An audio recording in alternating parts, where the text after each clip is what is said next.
بسم الله الرحمن الرحیم. ګرانو دوستانو، که چېرې مو زموږ یوټیوب چینل نه وي سبسکرایب کړی، حتما یې سبسکرایب کړئ. په موبایل کې یو مهمه خرابي دا راځي چې موبایل زیات بندېږي، یا مثلا دغه عوارض زیات کوي چې موبایل نه چالانېږي. نو د نن څخه وروسته به تاسې کولی شئ چې د موبایل د بندېدو علت راوباسئ، یا دا معلومه کړئ چې موبایل د چیز څخه بند دی. صحیح ده؟ د دا درس عنوان چې دی د موبایل د بندېدو لاملونه، یا موبایل د چیز څخه بندېږي. که غټ موبایل یې فرق نه لري، مثلا غټ موبایل د چیز څخه بندېږي، که کوچنی موبایل یې، که اصلي، که بدل یې، که چینایي، ټول موبایلان په کت او په کت د دغه څو شیانو څخه بندېږي. هغه څو خرابۍ دي؟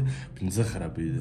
موبایل د 5 شیانو څخه بندېږي. هر وخت زموږ داسې باید فکر په دې کې چې موبایل په دا 5 شیانو کې د یو شي څخه بند دی. هغه اول څه شی دی؟ موبایل د چیز څخه بندېږي. اول موبایل یو ډېر ساده شی دی. په موبایل کې د چا پام نه ورته، خو د مستریانو ورته پام وي. موبایل چې اول بندېږي هغه د بیټرۍ څخه بندېږي.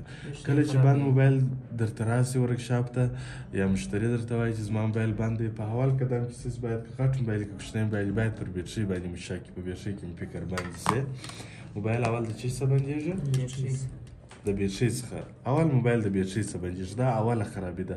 هغه فرق نه لري که په غټ موبایل کې، که په کوچني موبایل کې، په ټولو موبایلانو کې دا شی مهم دی. سي دوم، که چیرې په دا موبایل کې اوس بیټرۍ مشکل نه درلودی، دا موبایل بیټرۍ اوکې وه، جوړه وه، نو بیا په دوم قدم کې دا موبایل ستاسې په نظر د چیز څخه به باندې. په دوم قدم کې بیا موبایل د چیز څخه بندېږي، د پاور بټن څخه بندېږي. دغه بټن چې خراب شي په موبایل کې، ګوره اوس دا بټن دی کار نه کوي، اوس دا بټن جوړ دی، دا موبایل هغه چالانده سو.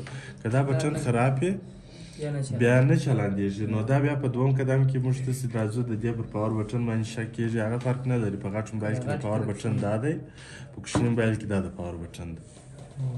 په دوم قدم کې چې موبایل باندې پر دا شی تاوانوو. صحیح ده؟ که د پاور بټن هم جوړي، بیټرۍ هم جوړي. په دریم قدم کې موبایل د چیز څخه بندېږي، خو 5 غټې خرابۍ لري. دریمه خرابي چې ده، دریمه بیا د موبایل غټه خرابي سکرین دی. دا سکرین داسې د یو دا رقم په ضربه ماتېږي، هر څوک په پوهېږي. بل بیا د غټ موبایلانو کې دا موضوع ډېر راځي، کوچنی د سر د وریښته په اندازه یې کوچنی کریک کړی، هم دا موبایل نه چلاندېږي. څوک دا فکر کوي چې دا موبایل بند دی، مګم دی چالان دی، صرف سکرین نه راوړي، د سکرین مشکل یې. خو دا موږ داسې خپلې لارې لرو په دغه ماشین باندې، په ډي سي ماشین باندې، پاور سپلای باندې معلومولی شو چې موبایل د چیز څه بند دی. په دریم قدم کې د موبایل پر چیز باندې شک کېږي، پر سکرین باندې، شاید سکرین یې خراب کړی. صحیح ده؟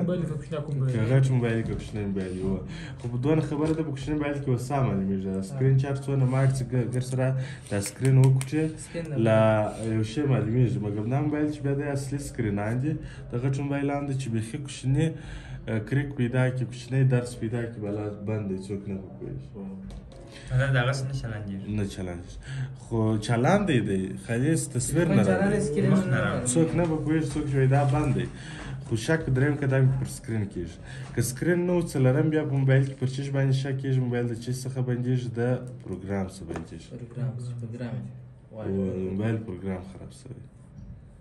پروګرام یا دغه سیستم چې په موبایل کې نه وي، خو نه چلاندېږي. ځینې موبایلان چالانده سي، جام سي، سټک سي، او ځینې موبایلان چې بیا دی بیا هېڅ شی نه کوي، نه چلاندېږي، نه جامېږي، بس دغه نور شیان څه چې باندې د پروګرام څه هم دا رقم بندېږي. تاسې یې معلومولی شئ چې دا د پروګرام څه دی که نه دی. او اخري چې موبایل ځینې بندېږي، اخري علت یې څه شی دی؟ اخري علت یې دی د موبایل ایسیانو شاټي. کله چې موبایل خلاص کړي، دغه تورې ایسیانې دي پکښې، دغه ایسیانې چې شاټ سي، په خپل منځ کې شاټي پیدا کړي، بلا موبایل بندېږي. او دا اخري علت دی. پنځم، د دې وروسته موبایل د بل شي څه نه بندېږي. پنځم د ایسیانو شاټي. سیزو سر مو خلاص تر دا ځای 5 شانسه ده، دا 5 شانسه موبایل بندېږي. دغه د ایسیانو موضوع چې ده په تېرو درسو کې موږ تاسې ویلې ده، یا په تېرو ویډیوګانو کې ستا که چېرې مو دغه په کار هغه څه در کوم، یا تاسې وګورئ یا وایي وروسته که مو نه ویل. نو دا 5 شیان دي. اوس مهمه موضوع په دا ځای کې ده چې دغه 5 شیان موږ دا 5 شیان کې باید موږ دقیق اوسو چې دا موبایل دقیقاً د چی څه بند دی. صحیح ده؟ دا دقیق دا موبایل د چیز څه باندې هغه موږ په چیش باندې ګورو په دا ماشین باندې ګورو دا ماشین موږ ته راښیي چې دا موبایل د چیش څه باندې شوی دی دا یوازې او یوازې موږ ته چیش راښولی سي پاور سپلای ماشین یا ډي سي ماشین صحیح ده